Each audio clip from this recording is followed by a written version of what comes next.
पंकजनाभाय भूत सूक्ष्मेन्द्रियात्मने वासुदेवाय शांताय कूटस्थाय स्वरोचिषे। अब जो मैं भागवत में कथा सुना रहा हूं, ये कथा आपको झकझोर देगी। समय कम है और कथा बहुत है, थोड़ा ध्यान देना कथा पे। एक राजा है बरहीशन, जिसको भागवत में कहते हैं प्राचीन बरही। ये कर्मकांडी राजा है और ये स्वर्ग की कामना लेकर के यज्ञ बहुत करता है। ये कथा कुछ मुझसे मिलती जुलती, ध्यान से सुनना। हम जो भी पूजा पाठ करते किस लिए करते हैं? स्वर्ग के लिए,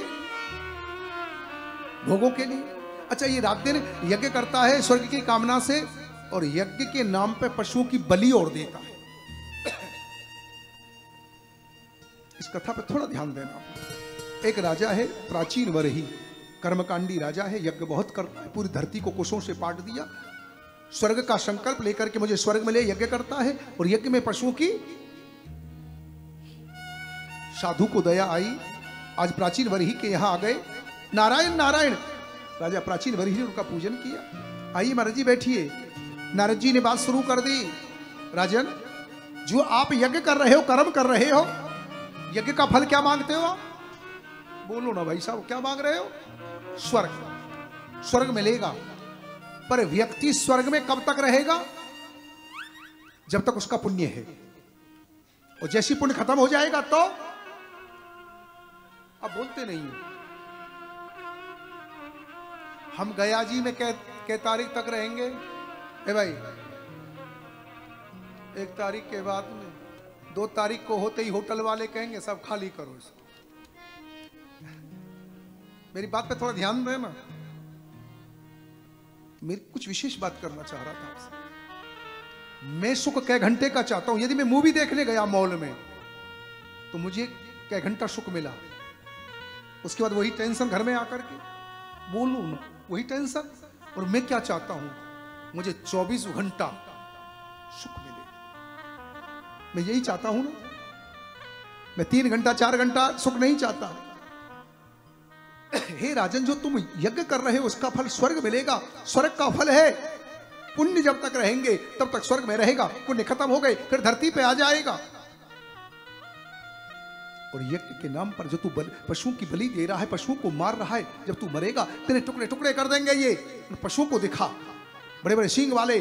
राजा पसीना पसीना हो जाता है, पैर पकड़ के कहता है, बाबा मैं अज्ञानी था, केवल पशुओं की बलि दे रहा था, केवल स्वर्ग की कामना के लिए, मुझे ज्ञान नहीं था। पैर पकड़ के बोला, बाबा मुझे ज्ञान दो। बोले, एक बात बता दूं, सुख कब मिलेगा? जब आत्मबोध हो जाए।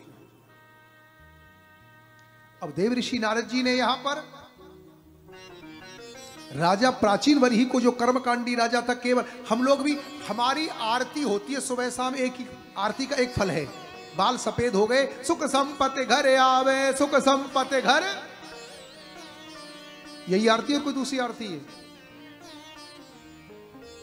पूरी जिंदगी बीत गई यही आरती गाते गाते। कौन सी? सुख संपत्ति घरे आवे, पड़ोसी का भी मेरे यहां जाए। मैंने कहा ना, ये कथा आपको सोने नहीं देगी जो मैं बोल रहा हूं। राजा, एक कथा सुनाऊंगा मैं तुम्हें। नारद जी बोले, तू कौन है? मैं सच बता रहा हूं, मैं अभी तक तो ये भी नहीं पहचान पाया, इतना दिन बीत गया मेरा। मैं स्त्री हूं या पुरुष हूं? मैं कौन हूं मैं ये समझ ही नहीं आया। मैं कहां से आया हूं और कहां जाऊंगा? ऐसा कुछ मालूम है आपको? मुझे तो मालूम नहीं पड़ रहा है। मैं कहां से आया हूं और मेरा अंतिम पड़ाव कहां हो? आया है तू कहां से, जाएगा तू कहां? बस इतना मन विचार ले बस हो। कभी एकांत में बैठ के विचार करना, मैं कहां से आया था और कहां। कोई व्यक्ति जा रहा था रोड पर, ठोकर लगी, गिर गया, भीड़ इकट्ठी हो गई, लोग बोले इसका हार्ट फेल हो गया, मर गया। एक फकीर बोला, ये तो सफर में था, आज अपने घर गया। तो सफर में मैं और आप दोनों ही यात्रा पर निकले। अच्छा होता मुझे मेरे ठिकाना कोई बता देता साहब, कहां जाना। इस कथा पे थोड़ा ध्यान देना। ये गया धाम की कथा है साहब। श्रीमद् भागवत में आत्मबोध कराया है, परोक्ष रूप से एक कहानी के रूप में कराया। देखो कथा कब समझ में आएगी, जब कहानी, जब बच्चा शुरू में जाता है तो उसको F और F दिखाते हैं, ये F, जब बढ़ जाता है तो आगे तब थोड़े बताते उसको। अब यहाँ एक कहानी है और आपको ऐसा लगेगा सच बता रहा हूं, ये तो मेरी कथा सुना रहे हैं और किसी की नहीं है। तो अब ध्यान से सुनना, इस विषय को बहुत गंभीर है और ध्यान से समझना। जो राजा कर्मकांडी है, केवल स्वर्ग की कामना लेके यज्ञ कर रहा है राजा, एक तुझसे मिलती जुलती कहानी है, ध्यान से सुनना। एक राजा है जिसका नाम है,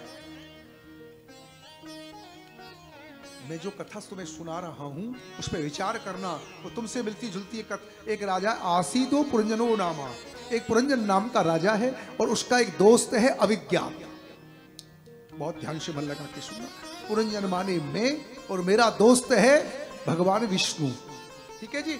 मैं जीवात्मा और हमारा दोस्त कौन है, परमात्मा नारायण। एक बार दोनों घूमते घूमते दक्षिण दिशा में आए और वहां पुरंजन ने, पुरंजन का मतलब जीव ने, एक 9 दरवाजे की बिल्डिंग देखी और भगवान नारायण से बोला हम इसमें रहेंगे, हमको आपके साथ रहना अच्छा नहीं लगता। 9 दरवाजे की बिल्डिंग कौन है, ये मानव शरीर, आंख, नाक, कान, मुंह, मलद्वार, मूत्र द्वार, इसके गेट हैं। उसको अच्छा लगा कि कहीं भी जाऊंगा घूमने के लिए, कभी कान से निकल जाऊंगा, कभी नाक से निकल जाऊंगा।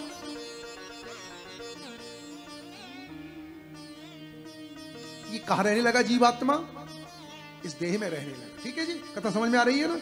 मैंने ईश्वर को छोड़ दिया, कहां रहने लगा, देह सुख में फंस गया। एक बार ये घूमते घूमते चला गया पांचाल देश। पांचाल देश का मतलब, इसको घूमने का बहुत शौक है, मालूम है। शब्द, स्पर्श, रूप, रस और गंध के बगीचे, थोड़ा ध्यान देना।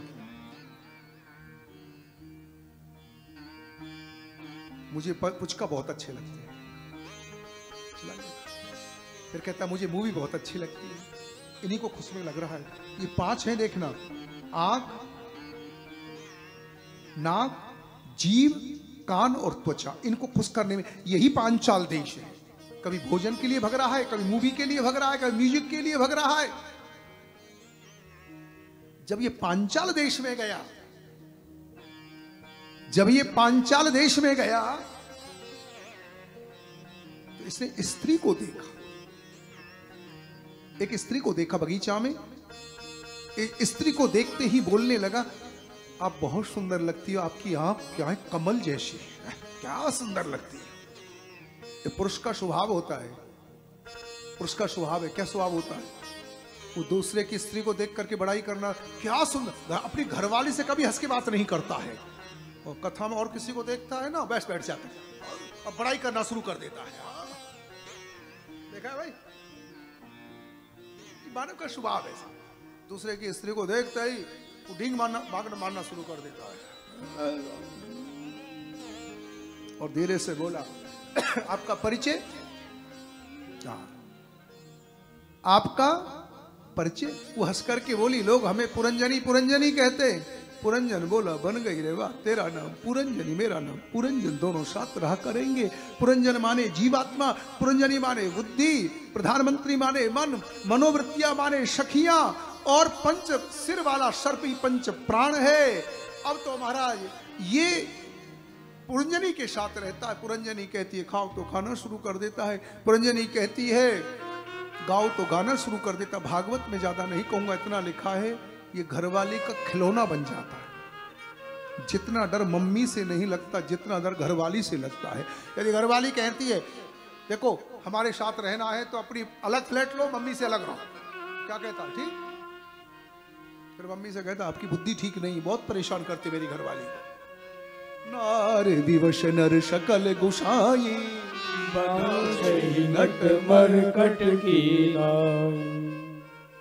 इसके बच्चे हो गए, बच्चों के बच्चे हो गए, एक अलग से नगर बस गया। नगर का नाम है पुरंजन नगरम। और एक दुश्मन ने आकर के इसके नगर को घेर लिया। दुश्मन का नाम है चंडवेग,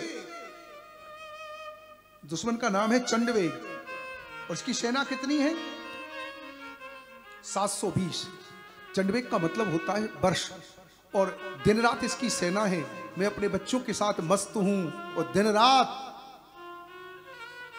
काल के रूप में मेरी आयु को खा रहे। इस कथा पे थोड़ा ध्यान देना, मुझे जरा भी ज्ञान नहीं, मैं मस्त पड़ा हूं, दिन और रात क्या कर रहे हैं मेरी आयु को। खाली इतना समझना गया धाम में, तेरी उम्र बढ़ रही है घट रही है? नहीं साहब, आपको बिल्कुल ज्ञान नहीं है। आप तो कहते हो मेरी 25वीं एनिवर्सरी है, जाकर के होटल में केक काटूंगा, पी पाऊंगा दोस्तों को बुलाकर। मुझे इतना समझना था गया जी में आपसे, जो 25 वर्ष आपके शादी के हुए, ये प्लस हुए या माइनस हुए? 25 वर्ष, यदि आपकी 100 वर्ष की उम्र हुई होगी तो ये माइनस ही तो हुआ होगा, शायद माइनस ही हुआ है ना, प्लस तो नहीं हुआ। फिर आपको केक काटने की जरूरत क्या थी सर? फिर तो आपको थोड़ा विचार करने की जरूरत थी, जीवन में 25 वर्ष और चले गए तो मंदिर में जाके कृष्ण भजन करना चाहिए था। माँ तो कहती मेरे भयोरी बडेरो, काल कहते मेरे आवत देरो। माँ कह रही है मेरा बेटा बड़ा हो रहा है, काल कहता है 50 वर्ष चले गए, 50 गए, अब आने ही उम्र बीत रही। और हम देख रहे कई पोतों के साथ खेल रहे, कई पोती के साथ खेल रहे, कभी पड़पोते की प्रतीक्षा में बैठे, आएगा आएगा आएगा। सुखदेव जी कहते हैं भागवत जी में, एक कन्या है जिसका नाम है काल कन्या जरा। वो जिसको भी देखती है सबसे कहती है आपको हम बहुत चाहती हैं। आपको गया जी में कोई लड़की मिली थी क्या? भागवत मंडप में कोई मिली हो, हम आपसे बहुत प्यार करती हैं? घूम रही थी, किसी को नहीं? एक लड़की घूम रही थी साहब, यहाँ पंडाल में भी आ रही थी, बोले साहब हम आपको बहुत प्यार करते हैं। सब लोग जैसे वो पास आए भगे उससे। वो लड़की तो से आती थी लोग हमसे थोड़ा प्रेम करें, तो बोले महाराज जी पूरी बात हमने तो पंडाल में देखी ना, गया जी में देखी, आपने कहाँ देख ली? बोले है उस लड़की का नाम है काल कन्या जरा, वो है बुढ़ापा। बुढ़ापा और सबसे कहती है बुढ़ापा आप हमको बहुत पसंद हो, आप कहो तो मैं आपके बाल वाइट कर नहीं, आजकल तो रंगवाते हैं ना वाइट, मैं भी कर दूंगी आपको। ए भाई साहब आपके बाल सफेद कर दूं, आपको दांत तोड़ दूं? सब लोग भागते, देख जी हमें जरूरत नहीं है, कोई नहीं चाहता है, चाहता कोई दांत टूटे, घुटनों में दर्द रहे। वो बोली गजब हो गया, हम दुनिया से कहती हमसे प्यार करो, कोई प्यार नहीं करता हमसे। वो पहुंच जाती यवन राज के पास, साहब नमस्कार, मेरा नाम है बुढ़ापा और हम शादी करना चाहती। जिससे प्रस्ताव देती वो भक्ता छोड़ करके, आपका क्या विचार है? यमन राज बोला देवी मैं आपसे शादी तो नहीं करूंगा, प्रस्ताव दूं यदि आप स्वीकार करें मैं आपको अपनी बहन बनाने को तैयार हूं, सिस्टर दीदी मेरी धर्म बहन बन जाओ। बोले चलो, कुछ तो बनाया। बोले भाई साहब अब बताओ, आपने हमें धर्म बहन बना लिया, दीदी बना लिया, अब क्या करना है? बोले पूरी दुनिया वालों को तू मृत्यु का पैगाम दे, उनकी खोपड़ी को सफेद कर दे, चश्मा लगवा दे, दांतों को तोड़ दे, घुटनों में दर्द कर दे और कहना दुनिया वालों गोविंद का भजन करो, अब नोटिस आ गई है तुम्हारी। अरे मन मुसाफिर निकलना पड़ेगा, किराए का घर खाली करना ये केवल घुटना बदलवाने से काम नहीं चलेगा। लोग कहते हैं हम घुटना बदलवाया है, अब जवान है गए।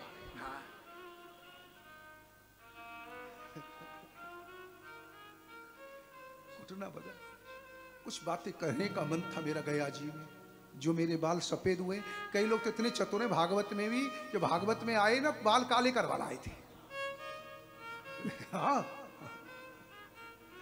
एक बात कहूं ईमानदारी से, ये सफेद बाल क्या कहते हैं, इनको रंगो मत।